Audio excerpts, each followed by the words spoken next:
Salam alaikum wa rahmatullahi wa barakatuh. Comme vous savez tous, nous sommes dans une nouvelle année hijriya. Donc on vient de débuter l'année 1444. Parfait. Qu'est-ce que le musulman il doit faire en 1444? Il doit tout simplement se remettre en question. D'accord? Se remettre en question et lire l'histoire. Comment est-ce que les compagnons ont établi ce calendrier? Ce calendrier hijri, il n'a pas été établi par le prophète sallallahu alayhi wa sallam, mais bien par Omar ibn Khattab radiyallahu anhu. Car tout simplement, les musulmans, ils avaient besoin de mettre des dates à certains événements précis de leur vie. Donc, l'idée est venue de tout simplement d'établir un calendrier. Et Omar ibn Khattab, radiyallahu anhu, il consulte ses compagnons.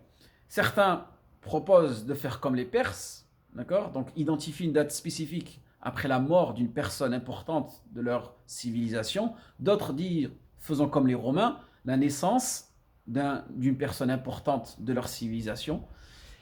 Et Omar ibn Khattab, radiyallahu anhu, conseillé par Ali ibn Abi Talib, radiyallahu anhu, il décide de prendre comme date la date de la hijra, de l'hégire. Quand le prophète sallallahu alayhi wa sallam a quitté la Mecque pour se diriger vers Médine. Et le prophète sallallahu alayhi wa sallam, il a fait sa hijra durant le mois de Rabi'. Parfait. Il n'a pas fait durant le mois de Muharram. Donc pourquoi les musulmans ont choisi le mois de Muharram? Certains mufassirin, ils expliquent que le mois de Dhul Hijjah, qui est juste avant le mois de Muharram, c'est un mois béni. C'est un mois dans lequel les gens jeûnent. C'est un mois sacré, pardon, durant lequel il y a le Hajj, durant lequel aussi nous jeûnons à Arafat. Et le mois de Muharram, c'est un mois sacré, lui aussi, durant lequel nous allons jeûner les jours de Ashura. Et de plus, c'est le mois durant lequel le prophète sallallahu alayhi wa sallam, il a préparé sa hijra. Donc, il a préparé sa hijra et 2 mois après, ça y est, il partait vers Médine. Et la hijra, c'était un événement important pour les musulmans. Pourquoi? Parce que c'était la séparation entre le haqq et le batil. Et la hijra, c'était le fait d'émigrer, de quitter toutes ces injustices qu'ils subissaient à la Mecque pour enfin s'installer à Médine, avoir un État, avoir une nation. Donc pour tout musulman qui a la capacité de faire la hijra, qui ne l'a toujours pas faite, durant ce mois de Muharram, durant cette nouvelle année hijriya, ça peut être une remise en question et dire pourquoi pas faire la hijra, pourquoi pas se préparer à faire la hijra.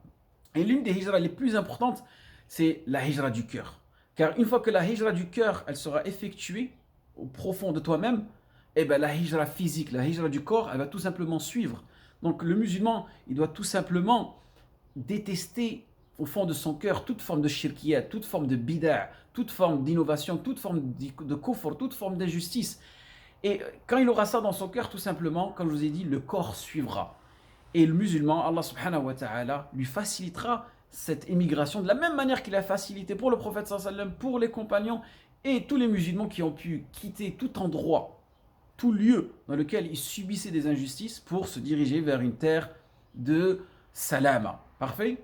Ensuite, durant ce mois de Muharram, pour les personnes qui n'ont pas sorti la zakat, ou qui n'ont jamais sorti la zakat, c'est une remise en question. Beaucoup de musulmans ne sortent pas la zakat.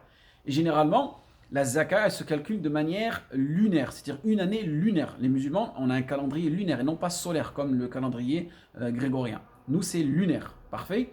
Donc, si tu n'as jamais eu l'habitude de sortir la zakat, profites-en durant ce mois de Muharram pour sortir la zakat. Ensuite, des choses qu'il ne faut pas faire durant ce mois de Muharram, c'est-à-dire célébrer cette année-là. Donc une célébration, comme on l'avait expliqué précédemment, le musulman ne le fait que 2 fois par an, Aïd al-Kabir, Aïd al-Saghir, d'accord? Maintenant, le fait de se féliciter cette nouvelle année. Certains savants ont dit que cela est une innovation, car cela pouvait ouvrir la porte à la célébration, et d'autres ont dit que les compagnons, les sahaba ne faisaient pas ça, mais ça fait partie des choses permises, c'est-à-dire que si la personne te félicite en cette année hijriya, et tu dis, voilà, qu'Allah subhanahu wa ta'ala t'apporte la baraka dans cette année-là, il n'y a pas de mal à le dire, voilà kamitlu wa barakallahu fik. Et l'imam Ahmed, rahimahullah, il préférait ne pas débuter de féliciter quelqu'un dans un événement spécifique, mais si quelqu'un le félicitait, il répondait tout simplement par politesse. Donc voilà à peu près les choses qu'il y a à faire. Et surtout aussi, il y a une sunna mahjoura que beaucoup de personnes délaissent. C'est une invocation lorsqu'on repère le croissant de la nouvelle lune. Donc l'invocation à faire, donc ça c'était à faire hier soir, c'est Allahu Akbar, Allahumma ahilhu, c'est-à-dire ce nouveau mois de Muharram, alayna bil amni wal iman wassalamati wal islam. C'est-à-dire, oh Allah subhanahu wa ta'ala, apporte-nous avec cette nouvelle lune, donc ce nouveau mois de Muharram, apporte-nous la sécurité, la foi, le salut et l'islam.